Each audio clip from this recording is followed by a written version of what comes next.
네, 안녕하세요. 네, 이번 주 수업 시작하도록 할게요. 오늘은 확인의 뜻이요. 기울자부터 살펴봐야 되네요. 학습 목표가 509번째인데요. 기울자. 네, 한자가 문화를 담고 있다고 했는데요. 오늘날의 사회를 갖다가 흔히 지식정보 사회라고 보죠. 지식정보 사회. 그냥 정보화 사회 뭐 이렇게도 얘기하고요.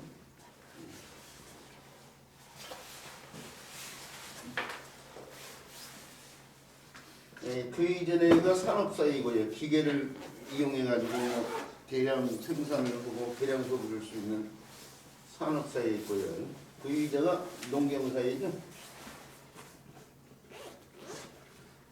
한자는 농경사회하고 괴를 같이 하고 있어요. 왜 그러냐면 우리가 오늘날 가장 오래된 문자로서 볼 수 있는 게 갑골문인데요. 이 갑골문이 중국의 은나라 또는 상나라라고도 하죠. 상나라 때부터 시작했고 이때가 청동기 시대이면서 농사를 본격적으로 짓기 시작했던 시대예요. 벼농사 그것도 벼농사를 갖다 본격적으로 짓기. 자, 벼농사를 지려면 옛날 사람들 우리 뭐 불과 상업사회를 지나왔지만은 오늘날도 마찬가지. 오늘날 지식정보사회는 오늘날에도 농사 짓는 사람들이 있는데 농사 짓는 사람들이 뭘 보고 농사를 짓냐 이거예요. 하늘 보고 농사 짓는다는 소리 많이 하죠. 하늘. 하늘을 보고. 하늘에 도대체 뭐가 있길래? 비가 있는 거죠. 비.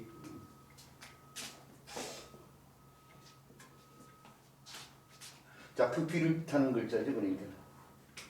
자, 그래서 요 비를 나타낸 글자가 하늘과 관련될 수 있기 때문에 문자를 보면 하늘을 이렇게 이무의 선 하나로 이렇게 표현했어요. 그 문자를 보면. 그리고 이제 정작이요. 빗방울을 갖다 표현했는데 빗방울을 갖다가 똑똑똑똑똑똑 떨어지는 형태로 이렇게. 이런 형태예요. 그냥 이런 형태. 근데 이제 이 형태가 호대로면서 이렇게 이게 서로 이어져요. 이렇게 하늘이 있고 빗방울이 이렇게 똑똑똑똑 떨어지고 있는데 이것이 이어진 형태로 이렇게 바뀌어요. 이렇게 이어진 형태. 그래서 이런 형태들이 나타나고 이 형태에서요. 이 형태가 나타나고 이 형태에 또 추가된 핵이 더 추가돼요. 하늘이 그러고 보니까 하늘과 빗방울이 서로 합쳐지면서 하늘이 확실하게 드러나지 않는 상태가 되잖아요. 그러니까 다시 선 하나를 추가해가지고 이렇게 표현하고 이런 식으로 표현하고 그것이 다시 여기요. 여기 이 빗방울을 갖다가 여기다 추가시켜가지고 그것이 오늘 비유자로 정책이 됩니다. 혹자들은 오늘날 쓰여진 글자만 놓고 이게 하늘이고 이게 구름이고 거기에 뭐 이게 이런 선들이 비와 관련돼 뭐 이런 식으로 설명한 사람들인데 구름은 없다고 봐야 돼요. 단정을 저서는 얘기는 아닌데요. 이걸 구름으로 볼 수는 있겠죠. 이걸 구름으로 볼 수 있겠지만 옛날 사람들이 구름에서 비가 냈다는 사실을 미처 인지를 못했을 거라고 저는 생각해요. 오늘날 사람들은 구름에서 비가 내린다고 알고 있지만은 이런 시대에 살았던 사람들은 그냥 하늘에서 비가 낸다고 생각이지 구름에서 비가 냈다고 생각지 않았을 거라고 생각하고 저는 이제 이걸 하늘로 보는 거죠. 이렇게 하늘과 빗방울이요. 그 형태가 이렇게 바뀌고 이게 두 개 바뀌고 이런 식으로 해서 오늘날 이걸 보죠. 그렇게 해서 이 글자가 비글자고 우산이라든지 우후죽순 이런 날들이요. 폭풍우 뭐 이런 말들이 쓰이는 것처럼 바로 이 글자라는 사실이에요. 그런데 이 글자가 이제 음역하는 글자는 없고요. 이게 하나의 부술자인데요. 모든 한자의 기본 역할을 하는 부술자인데 이 글자가 달라붙은 글자들은 어떤 뜻과 관련이 되어 있냐면요. 우리가 살면서 여러 기상현상을 만나게 되는데 그 기상현상 가운데 해 뜰 날 빼놓고요. 해가 뜨는 날 빼놓고 가장 많이 볼 수 있는 기상현상이 뭐냐 이거예요. 그게 비 오는 날이에요. 비 오는 날. 1년 365일, 1년 365일까지 해가 떠 있는 날의 기상현상을 빼놓고 가장 많이 볼 수 있는 기상현상이 비 올 때라니까요.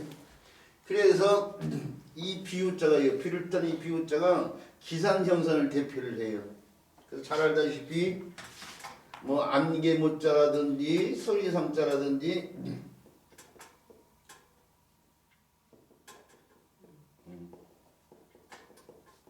뭐 눈설자 이런 글자들이요. 눈설자 이런 글자들이 비유자가 다 포함되고 있어요.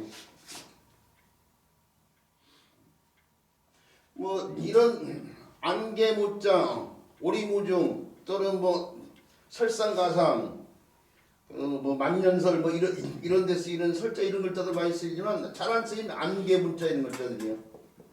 안개문자. 나눌 분자가 음역하죠. 비우자에 의해서 이게 뜻이 안개가 되는데 이거 어디 쓰이는 글자라고 있어요? 이 글자를 보면 딱 생각나는 의의가 하나가 있죠. 그렇죠. 분위기요. 지금 대답 주신 선생님처럼 한자를 보면 그 글자와 관련된 의의가 굉장히 중요하다니까요. 의의가 딱 생각이 나야 돼요. 이런 글자예요. 이런 글자. 이런 글자.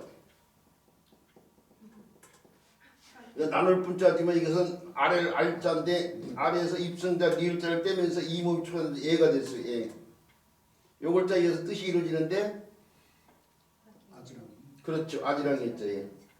자, 이것도 글자를 보는 순간 딱 떠오를 의의가 하나가 있어야 돼요. 왜 그러냐면 익히 쓰이는 말이 요 글자는 분위기라는 말 외에는 거의 없어요. 우리가 일상 언어생활에서 익히 쓰이는 말 가운데 요 글자도 익히 쓰이는 말 딱 하나가 있어요. 아지랑이 있자. 뭐이죠? 애매모는 흐릴자고요. 예, 그렇죠. 화기애애를 뜻이네요. 화한 기운이 화기애애예요.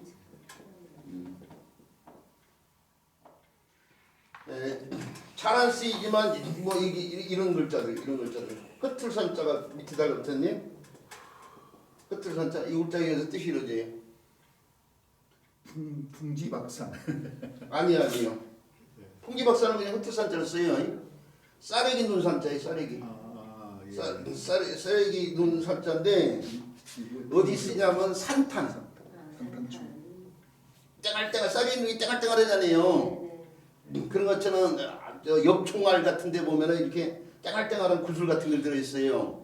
그래서 그런 총알을 갖다가 산탄이라고 하거든. 산탄. 그 풍기박산은 바람이 불고 바람에 의해서 날리고 우박박자. 그 우박박자도 기억을 해. 이게 옛날에 누리박자라고 했어요. 누리박자. 근데 요즘에는 이제 누리라는 말을 안 쓰다 보니까 이 우박박이라고도 흔히 이제 표기를 하고 있는데 풍기박산의 박자죠. 산자는 흩틀산자를 그냥 쓰고요. 자, 이런 글자들이 전부 다 비유자가 달라붙으면서 안개, 서리, 눈, 안개, 아지랑이, 쌀에기 눈, 우박 이런 데 이런 데 비유. 자, 여기 저 빗방울을 이렇게 이렇게 해가지고 이렇게 쓰이는 글자 이런 글자도 사실은 기억하고 있어야 되죠. 이렇게. 요 빗방울을 갖다가 이렇게 네모나게 이렇게 펴졌어요. 이게 무슨 자예요? 비올령자. 그렇죠. 비올령 떨어질 영자. 비가 떨어진다. 떨어질 영자. 이 글자를 이렇게 쓸 수도 있어요. 이렇게 비유자에다가 형용자를 바꿔가지고 무슨 자를 덧붙여야 돼요? 명령할 영자. 그 떨어진 자 영화를 뜻쓰는 영자예요. 영도 영세민 뭐 할 뜻쓰는 글자. 같은 글자에 같은 글자. 그러니까 이건 상인자로 보고 이건 형석자로 봐야죠. 이 떨어질 영자를 알아야만이 떨어질 영자가 음역하면서 무당문자로 붙이면은 실령 영자가 되는 거죠. 네, 거기에서 음역하는 글자. 떨어질 영자 뭐 이런 글자 모든 동 신경 쓰냐고 보는데 사실은 신령 영자를 음역할 자 이게 지금 무당이 신령스러운 일을 행하는 사람이죠. 근데 이제 이런 글자에 쓰여진 글자가 비우자라는 사실이에요. 뭐 비우자가 이렇게 길게 올 것까지는 없는데 그래도요 교육 현장에서 좀 더 자세히 설명한다고 치면요 이런 사항을 알고 설명을 하기 바란다는 말씀을 드리고요. 그 다음에 배워줄 글자로 넘어왔는데 그 다음에 배워줄 글자는 기두자니 선생님 그 단어 중에 매우라는 말이 있었어요. 그거 설명해놨잖아요 밑에 매실이 익을 때 무렴에 내리는 비라고 해서 아니 중국어에서 이거 쓰거든요. 예, 아니 저 그렇죠 그 시기 저 한시 같은데 등장하는 말이에요. 예. 자 그다음에 기두자예요. 요 기두자의 고물자나 오늘날에 쓰이는 글자나 뭐 거의 비슷한데 고물자로는 지금 우리 교재에 보면 이런 식으로 표현이 되면 거기서 본질이 되는 부분만 오늘날 글자로 정의화시켰다고 보면 되는데 좀 더 구분해서 얘기를 하고 치면 이게 요 부분은 기초 부분이죠 기초 부분이고 요것은 깃대가 있고 이건 깃각이에요 깃각이. 그래서 이제 설명을 한다고 치면 기두자를 좀 더 자세히 설명한다고 치면은 원래는 깃대에 깃가지와 기촉이 있는 모양을 표현하는 글자다. 근데 이제 호대로 오면서 이제 기촉을 한 그냥 하나의 선으로 표현을 해서 이제 오늘 이렇게 쓰고 있는 거죠.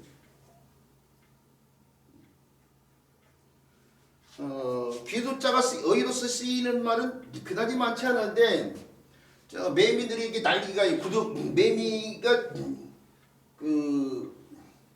어렸을 때는 군뱅이라고 그러죠. 군뱅이. 유충일 때는 군뱅이라고 하는데 군뱅이가 결국 탈피를 해가지고요. 매미가 되는데 그럴 때 날개가 나온단 말이에요. 그런 날개가 나온 걸 갖다가 그런 짐승 날개가 나온 것 갖다 뭐라고 해요? 우화된다고 그러죠.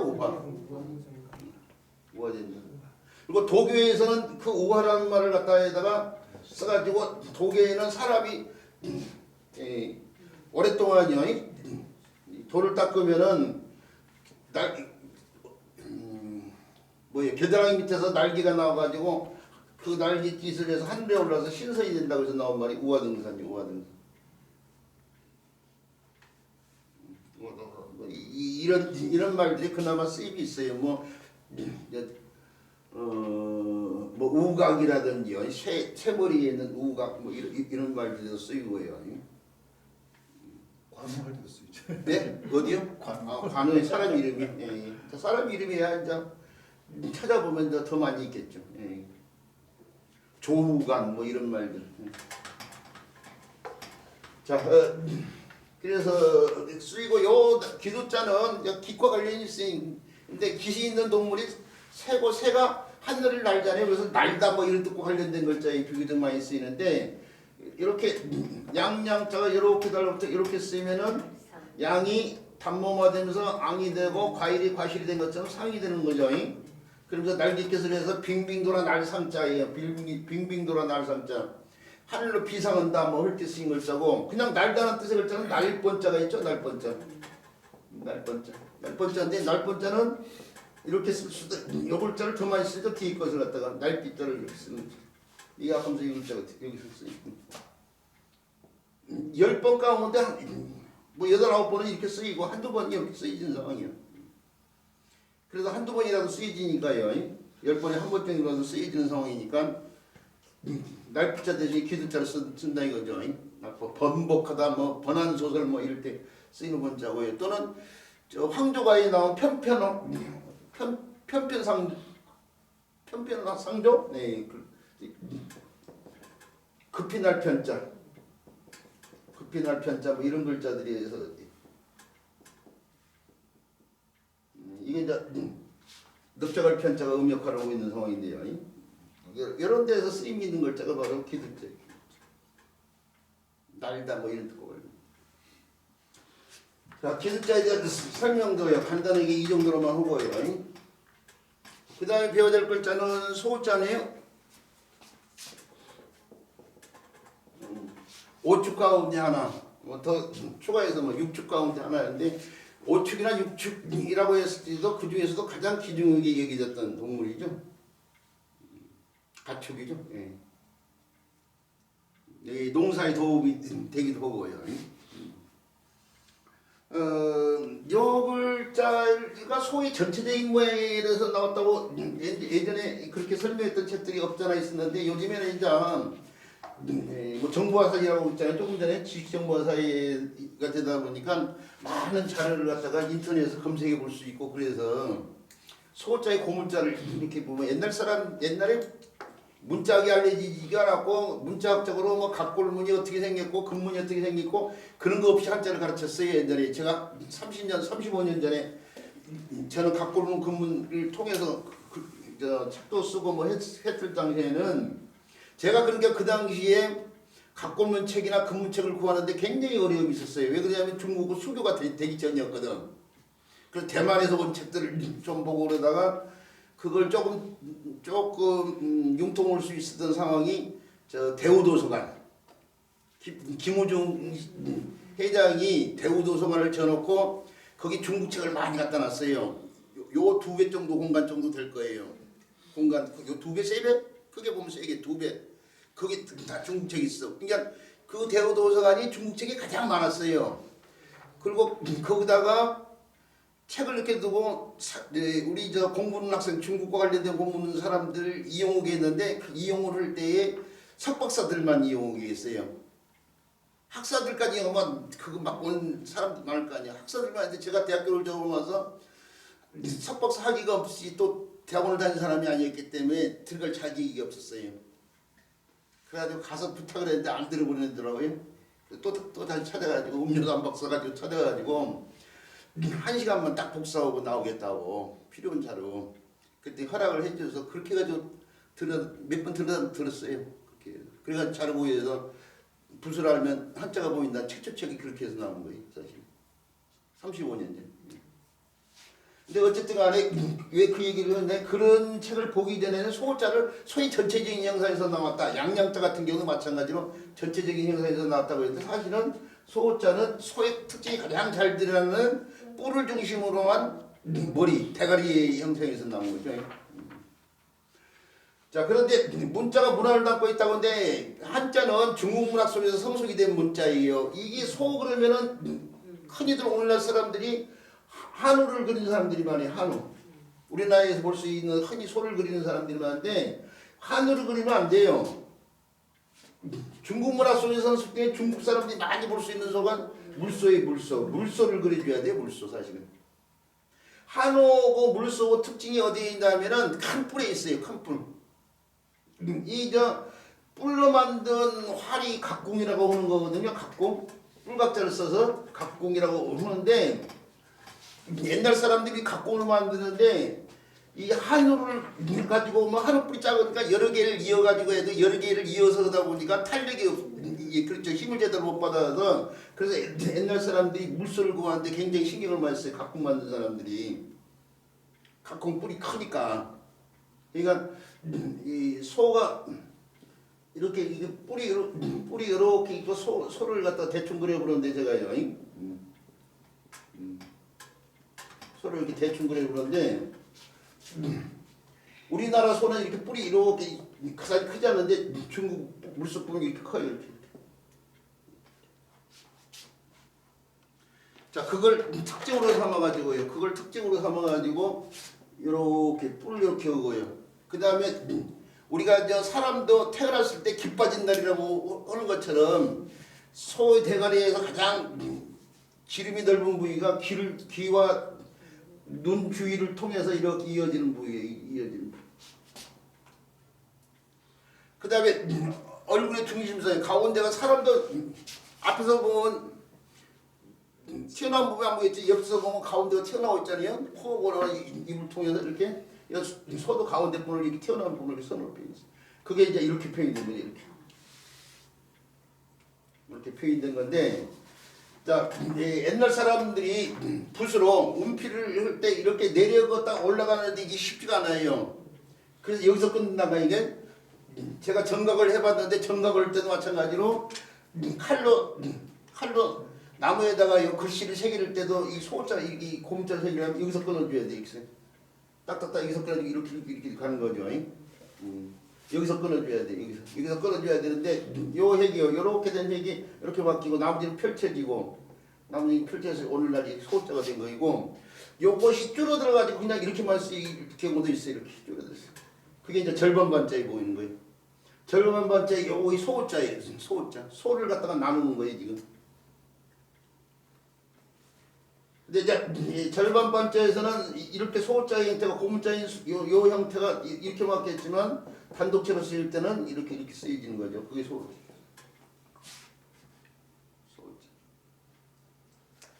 자, 소의 특징이 가장 잘 드러나는 뿔을 중심으로 하는 대가리 부분의 형태에서 나타내는데 그 소가 물소라는 사실을 알고 있어야 돼요. 물소.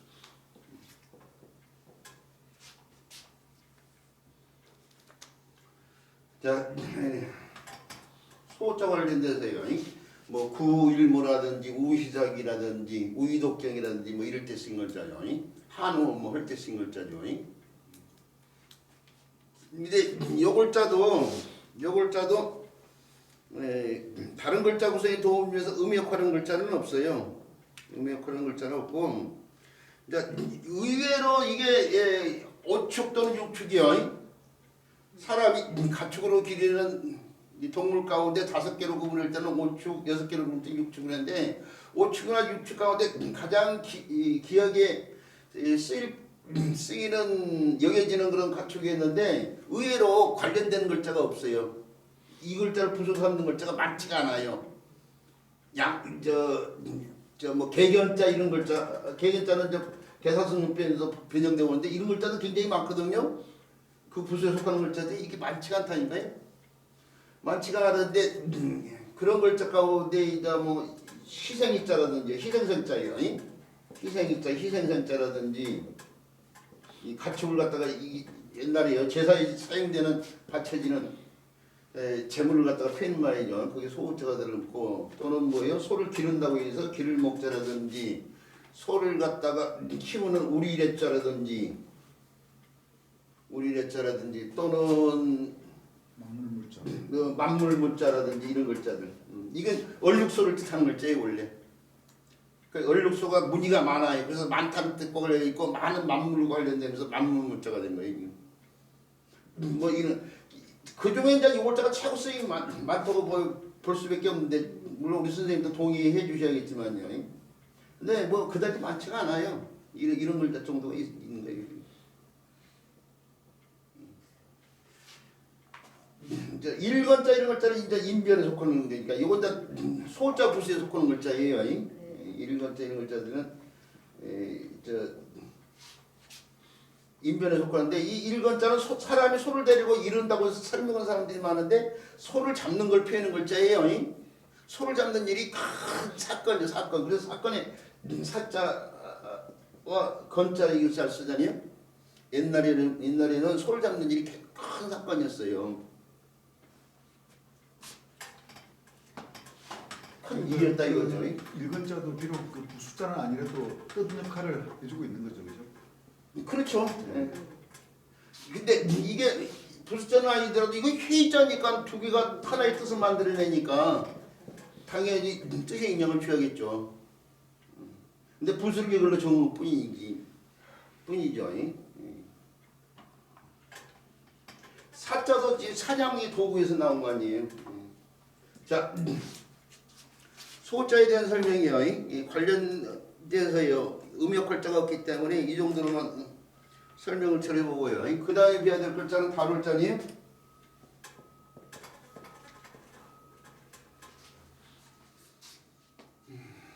다룰자.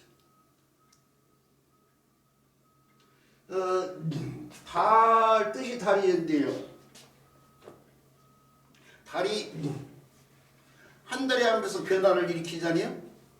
둥그런 보름달일 때도 있고 반달일 때도 있고 초생달일 때도 있고 뭐 이런 상황이죠. 근데 둥그런 만월이나 반달 딱 정확히 반달인 것들은 하루만 볼 수 있는 거이고 초생달은 많이 찌그러졌든 조금 찌그러졌든 뭐 여러 번 볼 수 있는 거 아니에요? 그리고 문제는 뭐냐면 달을 동그랗게 표현하면은 해도 동그랗잖아요. 세상에 동그란 게 많잖아요.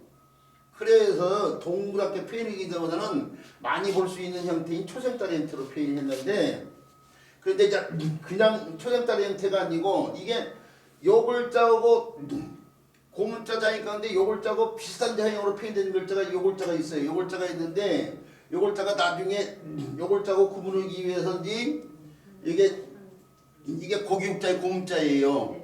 이게 고기육자의 고문자. 그러니까 요것이 두 개가 겹쳐져 있는 모양에서 나올 때가 마늘 따자인데 마늘 따자가 이게 전역습자가 아니에요. 고기 덩어리가 많은 겹쳐져서 많다는 글자예요. 그런데 이제 이 형태에서는 고기육자 고문자를 두 개를 겹쳐서 이렇게 쓰고 있지만 단독체로 쓰이는 고기육자는 호들으면서 이것과 구분을 위해서 핵을 하나 더 추가했죠. 이 고기의 단면이요, 단면을 나타내는데 우리가 소 한 마리를 잡으면 우리나라 사람이 몇 개 부위로 나눈다고 했어요? 120여 개의 부위로 나눈다고 했잖아요. 그 120여 개의 부위로 나누면 120여 개의 형태가 보이는데 그렇게 많은 형태 가운데 하나를 끄집어서 자연으로 만들려고 치면 복잡해지는 상황이다 이거예요. 소고기를 만약에 예를 들면 그래서 그냥 고기 덩어리 형태의 단면을 갖다 이렇게 표현했다고 했죠. 그 단면을 갖다가 두께를 나타내기 위해서 핵 하나 더 추가하고 그게 소진해 오면서 좀 유리한 형태로 이렇게 바뀌면서 오늘날이 고기육자가 된 거란 말이에요. 어쨌든 간에 오늘 또 고기육자가 나오니까 그때가 다시 얘기하겠지만은 이런 것과 구분을 하기 위해서요. 요 형태나 구분을 위해서 여기에 달그림자 같은 게 들어가요. 원래 없는 형태에서 정형화된 것은 전역습자가 되고 달그림자가 들어간다니까요. 이 달그림자가 사실은 뭐이죠? 달에 대해서 공부해주면 크레이트라는 말 들을 수 있어요. 크레이트가 뭐냐면은 음부 파인 곳을 말하는 거예요. 음부 파인 곳을 하는데 달도 하늘에서 운석이 떨어지면서요 구덩이가 파여요. 크게는 200km 이상의 구덩이가 파인다니까요. 이 구덩이는 이런 운석이 떨어지면서 생긴 구덩이는 지구에서도 볼 수 있어요. 지구에서도 볼 수 있는데 달의 표면에 이게 운석이 떨어지면서 크레이트가 그게 운석공이랑 마찬가지. 운석이 떨어지면서 구멍 파인 부분인데 그게 이제 사람의 눈으로 봤을 때의 동사인이 좀 다르지만 우리나라 사람들은 토끼가 앉아서 절구지르고 있는 것처럼 이게 보이는 형태예요. 그 이제 옛날에 이제 아폴로 16호 몇 호야? 그것도 까먹었다. 아폴로 11호. 예? 11호인가요? 아폴로 11호요. 예, 고맙습니다. 도움을 줘서 11호가 착륙 이전까지는 전설 속에서 그런 식으로 팽이됐지만 이제 오늘날은 이제 그게 토끼하고는 상관없다는 게 드러나고 이제 크레이트죠. 근데 그 달 그림자를 이렇게 펴는 거예요. 자, 그 형태를 갖다가요. 그 형태를 갖다가 이렇게 펴놓고 그것이 다시 소진해 오면서요. 또 유리한 형태로 이렇게 바뀌죠. 이렇게요. 이런 형태로 바뀌는데 요 글자가 고기육자가 변하든지 조금 전에 고기육자가 다른 글자가 없을 때 육자를 넣어도 이렇게 쓰인단 말이에요. 그것과 구분을 해주기 위해서 여기 떨어져 있는 거 이거 붙어 있는데 구분을 해주려면 이건 완전히 다 붙는 형태잖아요. 그래서 이렇게 완전히 다 붙는 형태를 쓸 수가 없어요. 물론 오늘날 교육 현장에서 가르친다고 실제로 이렇게 정확하게요. 이게 두 선이 다 달라붙고 이거 떨어지고 뭐 이런 것들이 이게 뭘 지금 보고 있어요. 달을 자르고 있어요. 이게 떨어지게 했죠. 이렇게 구분을 해서 이것은 육달올로 이건 달올로 이렇게 써줘야겠지만은 일상하는 생활 속에서는 나만 알아본다고 치면은 뭐 발글랑자라든지 또는 뭐 발걸명자라든지 또는 뭐 기약할 기자 이런 글자들이요. 이런 글자 대충 이렇게 써도 오른쪽은 달울자로 보고 그 다음에 왼쪽에 대충 간간자 뭐 합법해자 뭐 쓸개 감자 이런 글자들이야. 이럴 때 대충 써도 이것은 뭘로 본다? 고기육자가 변해야 육자를 보는 상황이죠. 이제 나만 알아본다고 치고, 근데 이제 만약에 갇힌다고 치면은 어떻게 해야 된다?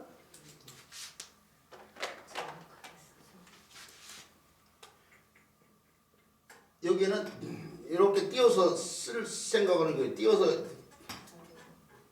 이렇게 띄워서 오른쪽을 띄워서 쓸 생각하고, 여기는 완전히 다 붙여서 쓸 생각을 해야 된다 이거죠. 특히 이제 서예신 분도 마찬가지고요. 이렇게.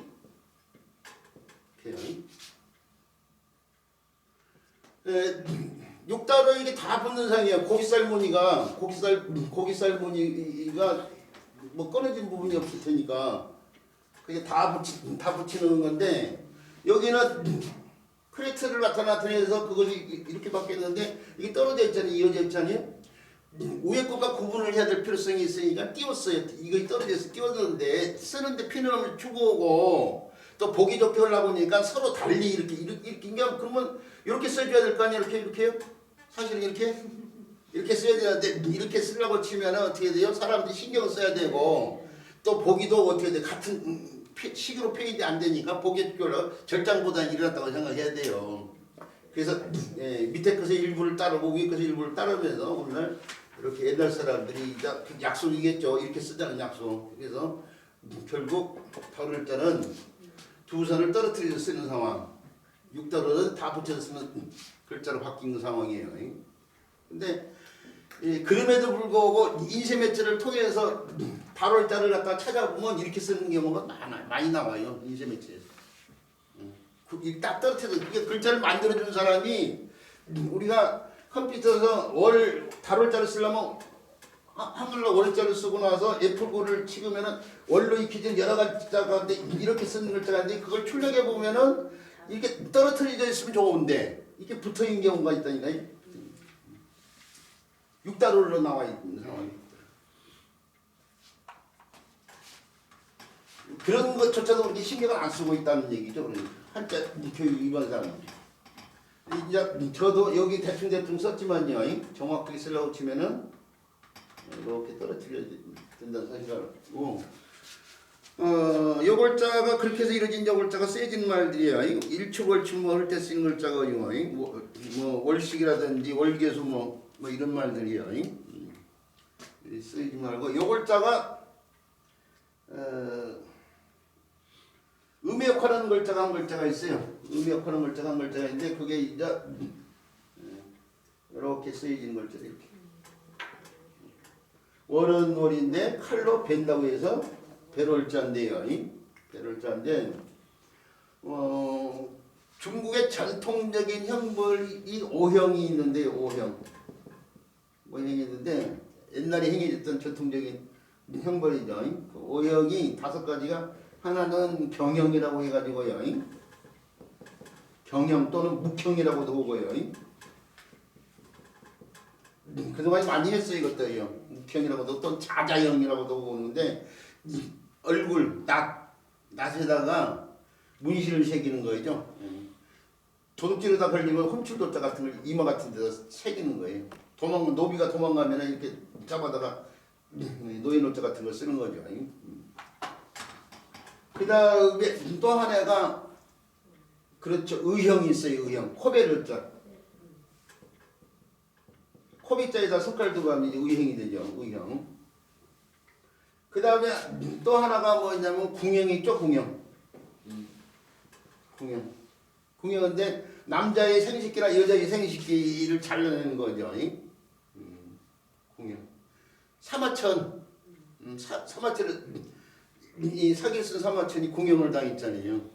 그래서 이 사마천이 자화상을 보면은 여성스러워 보여요. 수염이 없죠. 여성스러워 보여요.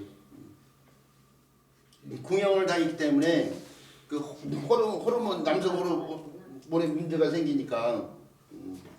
그 다음에 네 번째가 월형인데 이게 지금 월형이요. 월형인데 이건 무릎을 자르거나 슬기근이 있는 무릎을 자르거나 또는 무릎 밑을 자르거나 발목 같은 걸 자르는 형벌이거든요. 배럴자. 이게 손빈. 손빈이 모령을 당했고 또 우리가 잘 알고 있는 저 뭐이죠? 그게 저 완벽 화씨지벽. 이 화씨지벽이 화씨가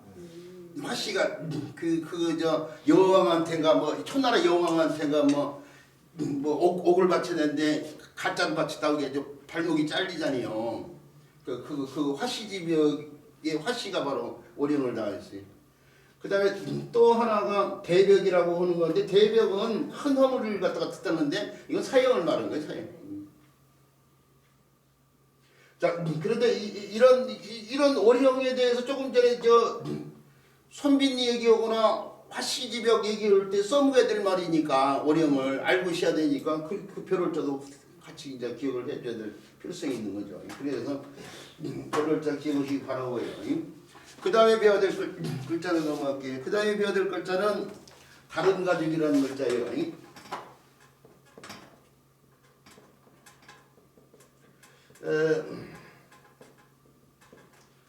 책에 따라서 다른 가죽이라고 표현된 책도 예법 있는 것을 알고 있는데 제가 오늘 아까 잠깐 얘기했던 거예요. 중국 책 어쩌고 보면서 그 얘기했죠. 최초로 우리나라에 부수라는 한자가 보인다는 책을 단행본을 갖다가 한 30년에 썼어요. 그 책을 쓰면서 그게 부수 214글자에 대해서 그 이전에 간단하게 부수 214개를 간단하게 설명한 것들은 있었어요. 근데 책으로 완벽하게 글자 하나를 놓고 이런 글자 하나를 놓고 제대로 이렇게 뭐 2, 3페이지, 4, 5페이지에 걸쳐서 이렇게 써놓은 책들이 없었어요. 자형에 대해서, 자의에 대해서, 자음에 대해서 이렇게 명쾌하게 설명한 책들이 없었기 때문에 그래서 제가 우리나라 최초의 학습장자를 만들고 난 다음에 퇴직하고 나서 중앙국립도서관에 가가지고 우리가 책 가장 많으니까 한자 관련된 책을 다 봤어요. 1년 동안에. 소논문까지 한자라고 써있으면 다 책을 봤어요. 그리고 내린 결론 이 부수 214글자 책을 써야 된다. 결론을 내리고 쓰기 시작할 때에 뭐부터 했냐면요. 214개 부수자의 명칭부터 조사를 했어요. 명칭을 제대로 해놓고 나서 이제 거기에 이제 자형은 어떻고 자음은 어떻고 자음은 어떻고 써야 되니까 그걸 하기 위해서 어떻게 했냐. 그 당시에 중앙도서관 사전들이 많으니까 우리나라의 메이저 출판사, 금성출판사, 뭐 동아출판사, 뭐 이런 출판사에서 나온 그 유명한 분들이 감수한 옥편, 이제 한자 사전이죠. 옥편 5개를 딱 정하고 옥편 11개 가운데 5개를 딱 기준에 따라서 정하고 그 다음에 국정교과서가 있었을 그 당시에 국정교과서인데 우리나라의 정규교육 과정에서 한자를 갖다가 배우기 시작할 때가 중학교 때란 말이에요. 그 중학교 5종 국정교과서가 있었어요. 그 5종 교과서에 보면은 부수자 명칭이 다 들어있었어. 그래서 10개. 그 10개를 놓고 기준을 정해낸 다음에 10개를 다 나열해봤어. 이렇게요. 나열해놓고 기준이 다른 거 최근 기준인 거예요. 가장 많이 쓴 걸 택한다고 그거예요. 동대 같은 경우에는 뭐 또 어떤 기준을 세워가지고 만약에 어떤 걸 이걸 5개 5간대는 이걸 쓰고 5간대는 이걸 쓰면은 뭐 기준에 따라서 어떻게 한다고 했는데 사실은 동수로 나온 경우는 없었어. 근데 그 기준에 따라서 정한 것이 사실 다른 가죽이에요. 그때 당시에. 그러니까 왜 당신은 다른 가죽을 쓰고 있냐고 물어보면 저 그 자료를 갖다 보여줄 수가 있어요. 부수 명칭고라고 해서 논문을 하나 썼어요. 이제 그런데 저와 달리 이렇게 다른 가죽이라고 흔 쓰기도 하는 사람도 있다 이거예요. 그런 책도 또 있다 이거예요. 자, 그럼 다른 점이 뭐이냐? 여기는 다룬이고 여기는 다룸이잖아요. 이게 가죽이라는 말이 명사 아니에요? 명사? 명사일 텐데 거기다 다룬을 붙였던 선 명사를 수식해 준 관형사로 썼다는 얘기예요. 지금 가죽은 가죽이지만 다룬은 가죽이다 해서 관형사를 썼고 그 다음에 다룬 뭐냐면요. 이거 명사 형태예요. 그러니까 명사 플러스 명사가 합쳐진 말이란 말이에요. 이 말은 그 복합어란 말이에요. 복합어. 복합어인데 우리가 알고 있듯이 복합어가 이거예요. 김하고 밥을 합치면은 김밥이 되잖아요. 그러죠? 김밥. 네네. 김이라는 명사하고 밥이라는 명사가 합쳐져 가지고 두 개의 말이 합쳐서 하나의 말이 되는데 김밥인데 김밥 띄었어요, 안 띄었어요? 안 띄었죠? 만약에 다른 가죽을 쓴다고 치면 붙였어야 돼.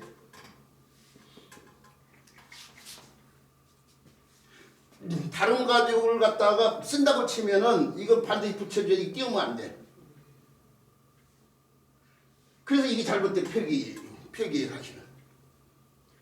만약에 아직은 그러니까 이게 나라에서 명칭을 갖다가 우리가 지금 문제가 뭐예요? 제가 한자 교육 관련돼 가지고 흥분해서 말하는 상황이 뭐예요? 대표자금 같은 걸 안 정해놓은 거잖아요, 지금. 나라에서 만약에 대표자금을 정한다면 다른하고 띄우고 가죽이 아니면 다른 가죽으로 바꿔야 돼. 그 두 개 중에 하나를 정해놓으면 그걸 따라가면 돼. 그게 정해져 있지 않은 상황이기 때문에 이제 저는 이런 자료를 통해서 이렇게 표기하는 것 뿐이에요, 지금. 그 지금 상황에서 정의지 않으니까 이렇게 띄워서 이렇게 쓰거나 아니면 붙여서 이렇게 쓸 수 있겠죠. 그건 이제 각자의 판단이야. 이제 정의져 있지 않기 때문에. 근데 이제 저는 객관적으로 자의적으로 표기를 하고 싶지 않으니까 객관적인 표기를 하고 싶으니까 이것에 따라서 이렇게 표기하고 있는 거예요, 지금.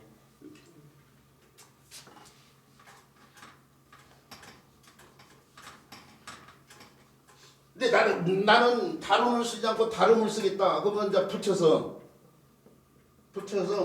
이렇게 해서 이렇게 가르치도 상관없겠죠. 그건 알아서 하시라는 얘기야. 근데 이 사실은 예전에는 이게 안 붙였어요. 요즘에 붙인 사람들이 많아요. 왜 그래요? 컴퓨터가 자동으로 떨어뜨려주면 붙이라고 하거든. 자동으로 지가 붙여주거든. 그러니까 오늘날 이제 붙여서 쓰는 사람들이 자꾸 생기는데 옛날에는 그런 컴퓨터 기능이 없을 때는 이게 떨어뜨려서 다른 떨어진 것처럼 이것도 떨어뜨려서 쓰는 사람들이 많았다니까요. 근데 그것이 옳지 않다 이거죠. 붙이면 몰라도. 자, 그렇다는 얘기고 그 다음에 요 글자의 뜻부터 지금 설명을 해봤는데 요 글자 자형자체예요. 자형자체는 이것도 좀 문짝자들의 견해가 둘 정도로 갈리는데 이게 옛날 글자는 뭐 일정 이렇게 네모난 형태의 이제 발이요. 사방에 발이 이렇게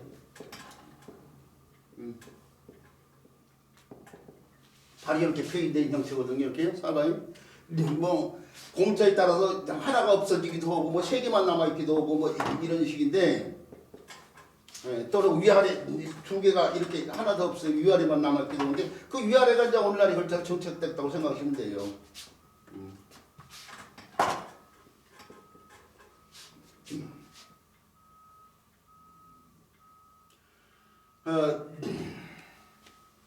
근데 문제는 뭐가 문제냐면 이것이 뭘 나타냈냐 이게 일정한 경계를 두른 지역을 나타냈다고 하는 사람들이 많거든요.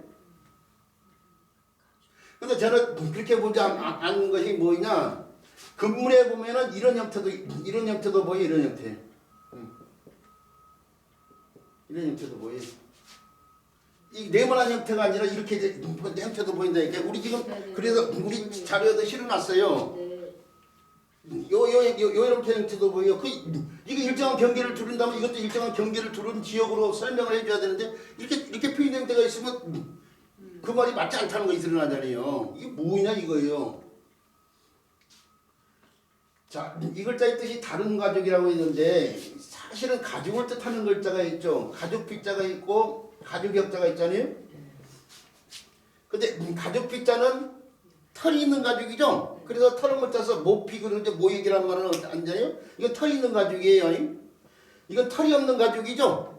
똑같은 가죽피 가죽척 해가지고 이건 털이 있는 가죽 이 가죽은 요 가죽은 털을 제거해가지고 펼쳐놓은 가죽인데 우리가 짐승을 잡아서 이렇게 펼쳐놓으면은 이렇게 얼굴에 주둥이 부분 이런 부분들은 가죽으로 나올 수가 없어요. 코 부분 이런 부분, 눈 부분 이런 부분들은 그러니까 뺨 부분 사람을 치면 뺨 부분은 털으로 나올 수 있죠. 가죽으로 나올 수 있잖아요. 이게 움푹 이런 형태죠. 얼굴이 짐승을 잡아서 대가리 부분, 짐승은 머리라고 잡고 사실 대가리라고 하니까 대가리 부분은 이렇게 이런 형태로 나오고 앞다리 부분, 뒷다리 부분, 몸체, 뒷다리, 꼬리, 뒷다리 이런 식으로 나온단 말이에요. 털이 가죽이.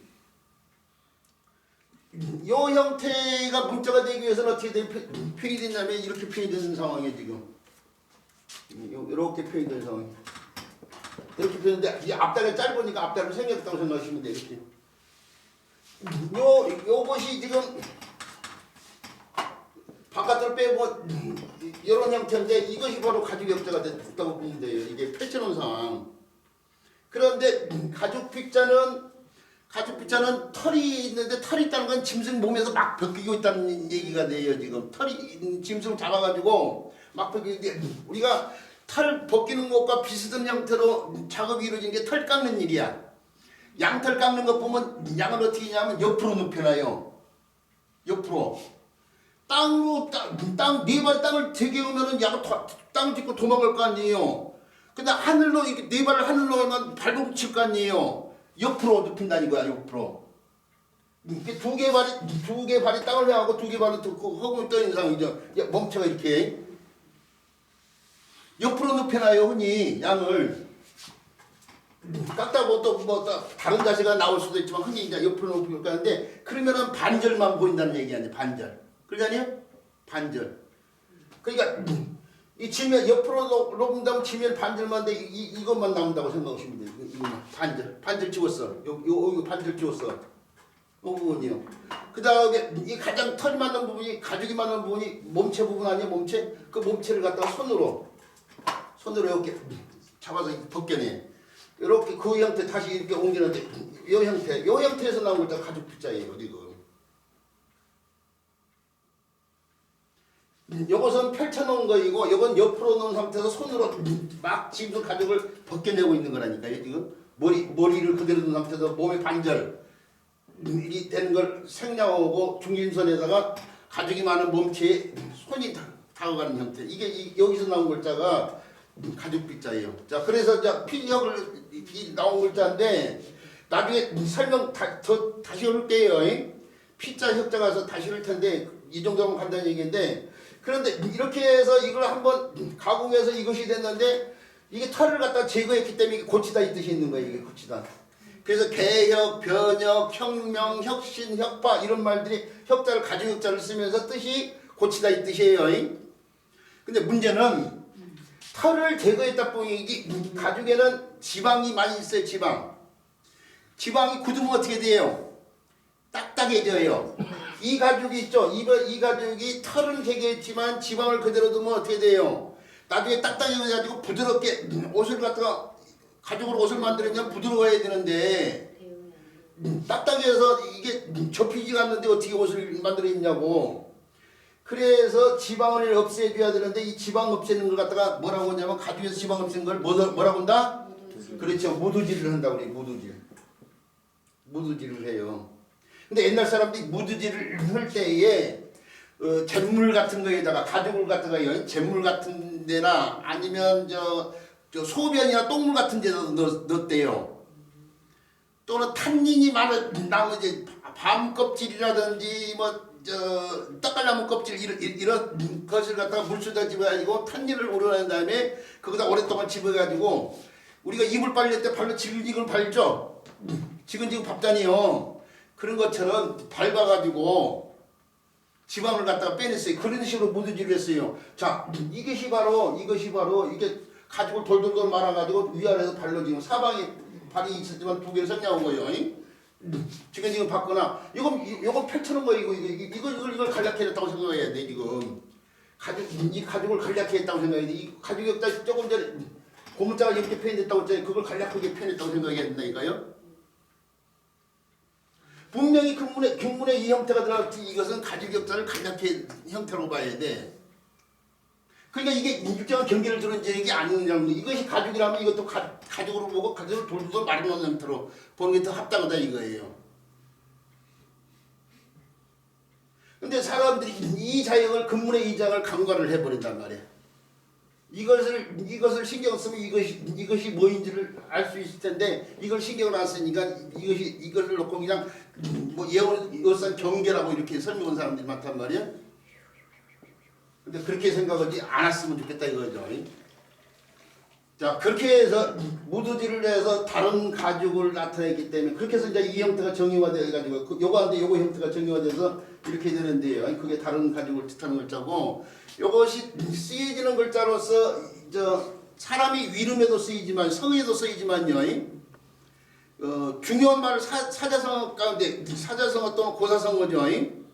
네 글자로 읽으면 무조건 사자성어고 그게 이제 어떤 정거를 갖고 있으면 고사성어라고 하는데, 공자와 관련돼 가지고 공자가 주역을 읽는데 공자가 주역을 읽고 나서 젊어서 이걸 읽었으면 자기 인생이 바뀌었을 거라고 뭐 이런 얘기까지는 했다고 안 그래요? 주역책을 다른 가죽으로 묶었는데 그게 시험을 꺼내질 때까지 읽었다 이거예요. 그래서 나온 말이 위편 3절이죠. 가죽으로 일단 다독과 관련이 된 말이에요 사실은. 가죽끈으로 엮었는데 그게 3번 떨어졌다 이거예요. 그때 위자가 바로 위자예요. 자, 그 다른 가지고요. 요 글자가 다른 글자 구성에 도우면서 음역화라는 글자가 있는데요. 자, 그 음역화라는 글자 책을 좀 보세요. 교재를 좀 보세요. 자, 위는 위인데요. 책받침이 달라붙었네. 책받침이 달라붙으면 길이 발이 왔다 갔다 하는 길과 관련돼 있죠. 그 길을 갖다가 제대로 가지 않고 어기는 상황이죠. 어길 위쪽 2번을 때 쓰인 글자고요. 그 다음에 사거리 모양에서 나온 단위의 자가 달라붙었네요. 사거리를 이가 사람이 많이 다닌 곳이고 다닌 곳을 갖다가 지킨다 이거죠. 그래서 지킬 위자요. 이병소 모을 때 쓰는 글자죠. 이병소 올 때 호위한다 모을 때 쓰는 위자고요. 그 다음에 인변이 달라붙었네요. 위는 위인데 음이 안 변했으니까 음은 이제 왜 위인지 그냥 자동으로 아는 상황이고요. 사람이 크다는 뜻의 글자예요. 그래서 큰 위인데 오늘날 이걸 위대할리라고 많이 얘기를 해요. 자, 사람이 덩치가 크면 클수록 더 파워가 세질 수밖에 없어요. 실질적으로도 사회학자들 증명한 거예요. 덩치가 크면 클수록 오늘날에도 키가 권력이다 뭐 이런 말이 있거든요. 실질적으로 아무래도 더 능력을 갖다 발휘할 수 있고 외향적으로도 키 큰 사람이 더 위험이 있어 보이죠. 그래서 위인들 보면 키 큰 사람들이 많아요. 물론 아닌 사람도 있죠. 강감장군 이런 분들. 자, 그 다음에 에올리자예요. 에올리자는 원래는 이렇게만 써도 에올리자인데 호재로 오면서 위라는 의무 역할자를 여기다가 덧붙여서 쓴 거예요. 포위하다면 할 때 쓴 글자고요. 그 다음에 실사자가 변화된 간인실명자가 달라붙어가지고요. 위는 인데 이 배틀에 걸쳐진 날실이 있고요. 그 날씨를 엮어지로 시시를 갖다가 표현했죠. 시위자. 위도 경도 할 때 쓰이는 위자죠. 경위 할 때 쓰이는 글자죠. 경위. 경위서를 써라 뭐 할 때 쓰는 글자예요. 경위가 바르다 할 때는 이 경위가 아니에요. 그 경위가 바르다 하고 우가 바로 다가 어떤 것이 맞아요?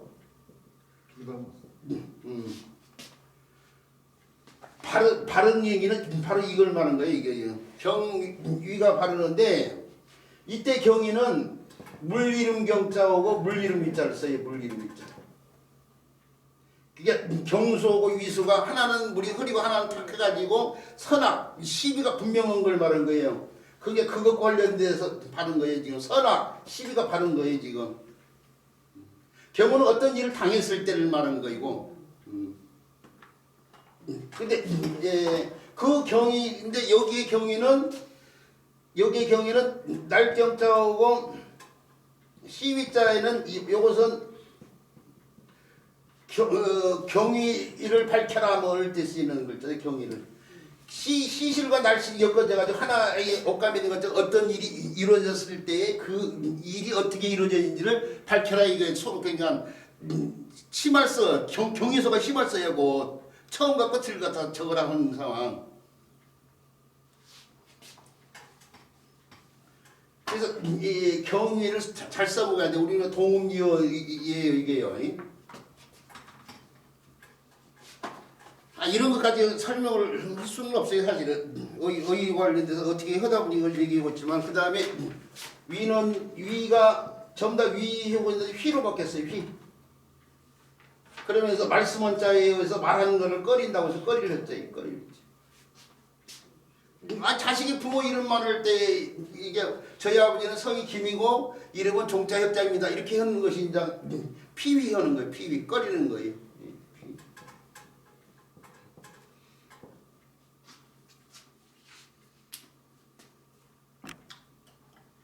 자, 휘지비지 이런 말들 했어요. 흐지부지 온 말이죠.